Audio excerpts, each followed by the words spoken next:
Welcome back to the Real News Network. It's Reality Asserts Itself, and I'm Paul Jay. We're continuing our interview now with Johann Hari, who's published a book he's been working on for the past 3 years called Chasing the Scream, the First and Last Days of the War on Drugs. Johann has been a columnist for The Independent in London for 9 years, and he's written for The New York Times, The Guardian, The Nation, and lots more. Thanks for joining us again. Great to be with you, Paul. So one of the things you try to explore in your book, which I thought was quite interesting, is the relationship of addiction to trauma. I mean, a lot of addiction seems to be almost a form of self-medication. People that are growing up in circumstances that are so unlivable. Talk a bit about that. This blew my mind. I didn't know any of this before I set off. And as we talked about before, I have a very personal investment in this. You know, we had very bad drug addiction in my family. And if you had said to me 4 years ago, say, what causes heroin addiction? I would have looked at you like you were a little bit stupid, and I would have said, well, heroin causes heroin addiction. And for 100 years now, we've been told a story about addiction that is so deeply ingrained in our culture that it seems like our common sense. It almost seems stupid to say it, right? So we think if you, me, and the next 20 people who walk past this studio used heroin for 20 days, because there are chemical hooks in the heroin, at the end of that 20 days, our body would physically need heroin, and that's what addiction is, right? That's what we believe. First thing that pricked my awareness that may not be true is when it's explained to me by a doctor. If you or me step out of here today, and God forbid we get hit by a car, and we break our hip, we'll be taken to hospital, we'll be given a lot of diamorphine. Diamorphine is heroin, much better heroin than the heroin you'd score on the streets in Baltimore because it's 100% pure, as opposed to the street heroin, which is going to be like 5 to 10% pure. You'll be given that diamorphine for a really long time, right? It's happening in every hospital. Anyone watching this anywhere in the developed world, that's happening in a hospital near you. People are being given a lot of heroin. You will have noticed your grandmother wasn't turned into a junkie by her hip operation, right? I must say, though, when my mother was in the hospital late in life, and they were so worried about addiction, they sometimes did leave her in pain. They were so afraid of how much they gave her. It's based on a complete misconception about addiction. There are massive studies of this that show that medical use virtually never causes addiction. The reason I discovered is I learned from talking to an incredible man called Bruce Alexander, who's a professor in Vancouver, who explained to me the old theory of addiction, the one that we all implicitly believe, comes from a series of experiments that were done earlier in the 20th century. They're really simple experiments. If your viewers are feeling a little bit sadistic, they can try them themselves. You get a rat and you put it in a cage, and you give it 2 water bottles. One is just water, and one is water laced with heroin or cocaine. If you do that, the rat will very rapidly become addicted to the drugged water and will almost always kill itself, right? There you go, addiction. In the 70s, Bruce comes along and says, well, hang on a minute, we're putting the rat in an empty cage. It's got nothing to do except use the drugs. Let's do this differently. So Bruce built Rat Park. Rat Park is like heaven for rats, right? It's got loads of cheese, it's got loads of friends, it can have loads of sex, it's got loads of coloured balls and tunnels and everything rats like, right? And they've got both the water bottles. They've got the drugged water and they've got the normal water. And they try both, of course, because they don't know what's in them. But here's the fascinating thing. In Rat Park, they don't like the drugged water. They hardly ever use it. None of them ever overdose. None of them ever use in a compulsive way that looks like addiction. There's a very interesting human example of this I can give in a minute. There's loads of human examples. I actually think in Baltimore we're surrounded by them. But what Bruce says is, this shows that both the right-wing theory of addiction and the left-wing theories of addiction are wrong. The right-wing theory of addiction is, you know, it's a moral failing, you indulge yourself, you're a hedonist. The left-wing theory is, you know, you get taken over, your brain gets hijacked, all of that. What Bruce says, it's not your morality, it's not your brain, it's your cage. Addiction is an adaptation to your environment. Why do people living shitty, disconnected lives where they've got no meaning and they're cut off from all the people around them become much more likely to become addicts than happy, connected people? We could be drunk now, right? Set aside the drug laws. You and me, these mugs, they could be full of vodka, right? They're not. Why are we sober now? Because we've got something we want to do. We've got meaning in our lives. Yeah, we choose not to. Well, it's not about a choice. We've got purpose in our lives and we've got things we want to be present for. No, but I'm saying the choice comes from that. We don't feel some desperate need to self-medicate. Exactly, exactly. And a really good human example happened to be happening at exactly the same time as the Rat Park experiment by coincidence. It's called the Vietnam War. In Vietnam, 20% of American troops were using heroin regularly, right? And if you look at the news stories from the time, there's a massive panic. They're thinking, because they believe the old theory of addiction, they're thinking, my God, we're going to have hundreds of thousands of junkies on the streets of the United States when the war ends. What happens? They come home and the overwhelming majority just stop. They go to rehab, they don't go to withdrawal, they stop. Because If you're taken out of a hellish pestilential jungle where you don't want to be, you could be killed at any moment, you're not with the people you know, and you go back to your nice life in Wichita, Kansas, with your friends, your family, and your job, it's the equivalent of being taken out of the first cage and put into the second cage. Now, this has massive implications, partly for the drug war, because the drug war, but I think wider, the drug war is based on the idea that the chemicals cause the problem, and we need to physically eradicate these chemicals from the world. If, in fact, most of the people, the vast majority of people who use those chemicals don't become addicted, if, in fact, you need a whole other component going on, well, then it makes much more sense to deal with that problem, and there's a country that does this. I think it has much wider implications. You know, you look at history, there are moments when addiction spikes, right? The Native Americans suffer a genocide, the traumatized survivors overwhelmingly become addicts, right? In England in the 18th century, people are driven off the land, out of the countryside into these disgusting urban slums. The gin craze happens, right? And that's regarded as the crack of its day. Gin is regarded as this thing that hijacks you and takes you over. Why does crack happen in the 80s? The destruction of industrial America, the destruction of the factories, the destruction of organized labor. Why do you get the meth epidemic in the 80s and the 90s? You have the destruction of rural America under Reaganism. Why are we seeing an oxy crisis now?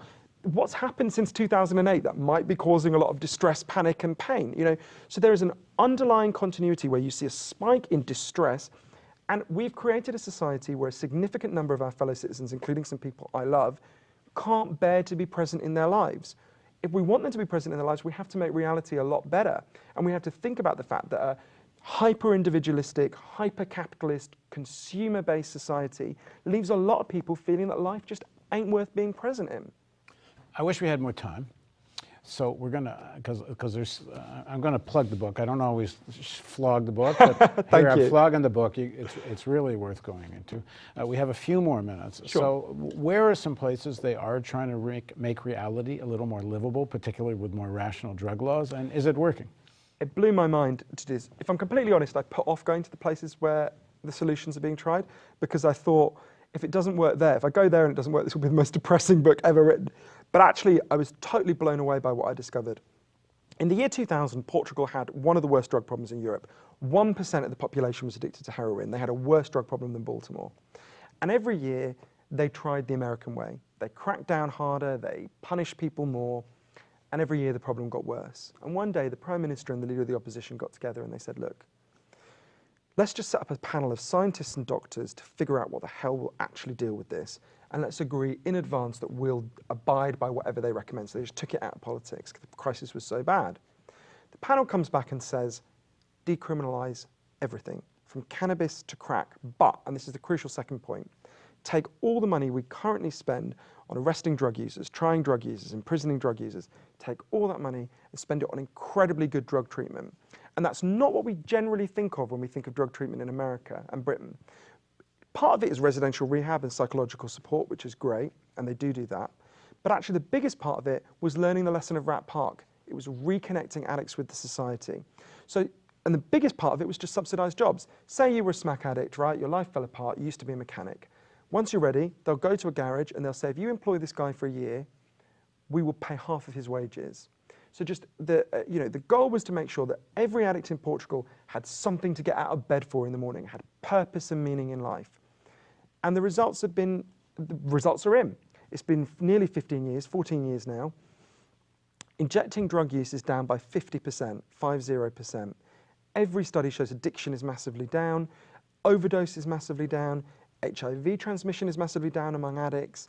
And one of the ways you know it's been such a success, one of the most moving interviews I did was with a guy called João Figueira, who was the leader of the opposition to the decriminalisation. He was the top drug cop in Portugal. And he said a lot of the things that a lot of your viewers will be perfectly reasonably thinking. Surely if you decriminalise all drugs, there'll be a massive increase in use, there'll be chaos. And what he said to me, I'm paraphrasing, the exact words are in the book, but he said, everything I said would happen didn't happen. And everything the other side said would happen did. And he talked about how he actually felt ashamed that he'd spent 20 years before the decriminalisation arresting and harassing drug users. And that actually was a much better way, and he hoped the whole world followed his example. I don't want to get too Billy Graham on you, but I did kind of feel like I've seen the future and it works, you know? This is something that could be done here in the United States. Now, the Portuguese model is not perfect. They've decriminalised use, but they haven't, there's no legal access to the drugs. So what you've dealt with is the crudest way to put it is they don't have Orange is the New Black anymore, but they still have Breaking Bad. You still have to go to armed criminal gangs to get your drugs, Oh, so right? there's no heroin maintenance program, this sort of They've thing. got methadone maintenance. I went to countries where they had in fact legalized as opposed to decriminalized. Very interesting example is Switzerland. I'm a Swiss citizen as well as a British citizen through my father. And Switzerland is a really right-wing country. My Swiss relatives they make Mike Huckabee look like Bernie Sanders, right? These are really right-wing people. And they voted in referenda by huge majorities to legalize heroin. It's fascinating. And they did it for a very simple reason. The way it works is, if you're a heroin addict in Switzerland, you go to your doctor. If they believe you're a heroin addict, and they almost always do, they'll send you to a clinic. You go every morning and you can inject your heroin there. They'll give you the heroin and you inject it there. You can't take it out with you. And the results have been incredible. Burglary massively fell. Street prostitution just ended. Muggings and street robbery massively fell. Disease transmission massively fell. Swiss people didn't vote for this because they're lovely and compassionate towards drug users. They really aren't. I had an uncle who, when I said to him, I was writing a book about the drug war and drug addicts, he said, I know what we should do about drug addicts. We should make them dig their own graves and then shoot them into the graves. Is that what your book will say? And I had to say, not quite. These are not, this is like Utah voting to legalize heroin, not San Francisco voting. And crucially, you cut out the dealers. They're gone. That kind of. So and there's great material on Swiss, Portugal. You have some other examples, but we only have a couple of minutes left. So two things. Why has this been almost ignored by mainstream media in the United States? These examples. You still have tons of reporting on drug busts and this and that. Like the media itself still so buys into the underlying assumptions of the war on drugs. But also why in jurisdictions, other European jurisdictions, or a place like even like Canada, other places, why aren't other people adopting this? What's holding all this back? Oh, well, Canada has, and I tell the story of, perhaps the most inspiring story in the book, I think, for me anyway. It was a story of a man called Bud Osborne. I'll try to tell it quickly. Bud Osborne was a homeless street addict on the streets of the downtown east side of Vancouver, which had the worst concentration of addicts in North America. And he was watching his friends die all around him. People would use behind dumpsters so the police wouldn't see them, but of course if the police can't see you and you OD, no one can see you, you die. And Bud thought, I've got to do something about this. But he also thought, I'm a homeless junkie, what can I do? And he had a really simple idea. Bud just said, why don't we arrange the addicts, and he got them together. And he said, when we're not using, because of course most people aren't using most of the time, let's just patrol the alleyways. And when we spot someone ODing, we'll call an ambulance. Really simple. They did it, and within a few months, the overdose rate started to really fall, which was great in itself. But the addicts started to think, it affected how the addicts thought of themselves. They thought, maybe we're not the pieces of shit everyone says we are. Maybe we're people who can save lives. They started to turn up at public meetings about the addict problem. And they'd sit at the back, and after a while, they'd put up their hand and go, I think you're talking about us. Is there anything we could do differently? And sometimes people were angry. Some people would say, well, you leave your needles lying around. And Bud was like, fine, we'll go and pick up the needles. That's okay. So they started doing that as well. Then Bud learned that in Frankfurt in Germany, they had opened legal injecting rooms where you could go and use your drugs, and it had massively brought down the overdose rate. And they said, right, we've got to have this. Never happened in North America since Anslinger began. We've got to have this. So they started stalking the mayor of Vancouver, a man called Philip Owen, who was a right-wing businessman, picture Mitt Romney, basically, who said that addicts should be taken and detained in the local military base. And for 2 years, they follow Philip Owen. Everywhere he goes, carrying a coffin. And it says something like, who will die next, Philip Owen, before you open a safe injecting room? And they do this. And 2 years go by, they're a bit demoralized. And one day, totally to his credit, Philip Owen just says, who the hell are these people? And he gets, I know the story, and he gets won over to this. Well, he but goes, but they don't do heroin maintenance They program. do. So he goes and meets a load of addicts on the downtown east side. He opens the first safe injecting room in North America. Amazing. And, you know, it's been 10 years now, and the results are incredible. Overdose is down by 80%. They started the first heroin maintenance program in North America, the Naomi program. Average life expectancy in Vancouver has improved, in the downtown east side, has improved by 10 years since they started that. That's crazy figures. I mean, you don't get figures like that except at the end of a war. Yeah, they do heroin maintenance. And, you know, it was really moving to me. Bud died last year. And, you know, he was only in his early 60s, but he'd been a homeless addict during a drug war. It takes a toll on you. And when he died, they sealed off the streets of the downtown east side where he had lived as a homeless person. And, you know, there were loads of people in the crowd for his memorial.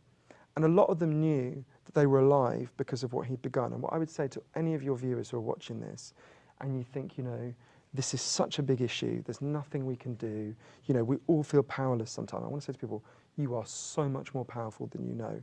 Bud was a homeless street addict. It's hard to think of a more disempowered person in our society. He started a revolution that saved thousands of people's lives. The Canadian Supreme Court has now ruled as a direct result of his activism that addicts have an inalienable right to life, and that includes a safe injecting space, right? They're never going to be able to take that back now. We can end this thing. The one thing you can say about the drug war in its defense is we gave it a fair shot, right? We've done this for 100 years. Alternatives are being tried all over the world. They work, you know? And we've just got to, you talk about how the media doesn't cover this. How do these things ever change? People band together, through activism, we demand a change, right? Homeless street addicts managed to do it in Vancouver. You know, I was just in New York, staying near the Stonewall Inn, you know. 1963, a bunch of drag queens gather there. 2,000 years gay people have been treated as disgusting. The defenders of gay people in 1963 said they're sick. Like, that was the way of defending them, was to say they're not evil, they're sick, right? That was the pro-gay position. Some of those people lived to see the introduction of gay marriage, something they didn't even ask for in 1963. It would have seemed like you and me saying we want to live on the moon and smoke crack there. You know, like, it would have seemed crazy. Things get unimaginably better if people demand them, and I'm actually incredibly optimistic about this. The drug war is a disaster. Virtually no one defends it. The alternatives work incredibly well. I think we're going to live to see this change. Okay, well, thanks very much for joining us. Thank you so much for having me. Johann Hari, Chasing the Scream, the first and last days of the war on drugs. Thanks very much for joining us on Reality Asserts Itself on the Real News Network.